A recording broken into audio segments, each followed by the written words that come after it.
আজ মা ছিল না বাড়িতে, তো কি করব সেটা ভেবে পাচ্ছিলাম না। রাতে তো কিছু একটা খেতে হবে, আর আমি এতটাই অকমার ঢ্যাঁড়স যে রুটি বানাতে পারি না। তো যাই হোক, অনেক চিন্তা ভাবনার পরে আমি ডিসাইড করলাম আজকে খিচুড়ি বানাবো।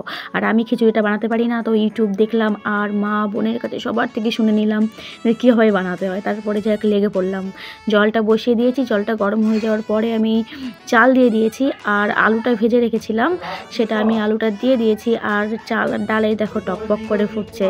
তো সবার কাছে শুনে নিলাম যে কীভাবে কী করতে হয়, সবাই আমাকে বলে দিল। তো চাল আর ডালটা সিদ্ধ হয়ে যাওয়ার পরে আমি হলুদ দিয়েছি। সবাই বলে যে আগে করে হলুদ দিলে নাকি ডাল আর চাল সিদ্ধ হয় না। তো যাই হোক, আমার চাল ডালটা সিদ্ধ হয়ে গেছে। আমি মশলাটা আর কি দিয়ে দিলাম। মশলা বলতে আদা, জিরে, শুকনো লঙ্কা, তেজপাতা। তারপরে আমার খিচুড়ি তো রেডি। তারপরে তো খিচুড়ির সাথে কিছু একটা খেতে হবে, বানিয়ে ফেললাম আলু ভাজা। আর এই যে আমি ভাজছি আলু।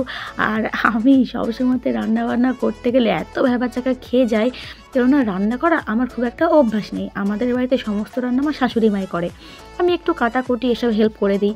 তো এই দেখো, আমার আলু ভাজা মোটামুটি হয়ে গেছে। তো আমার আলু ভাজা কমপ্লিট। আমরা খেতে থাকি, তোমরা দেখতে থাকো। টাটা।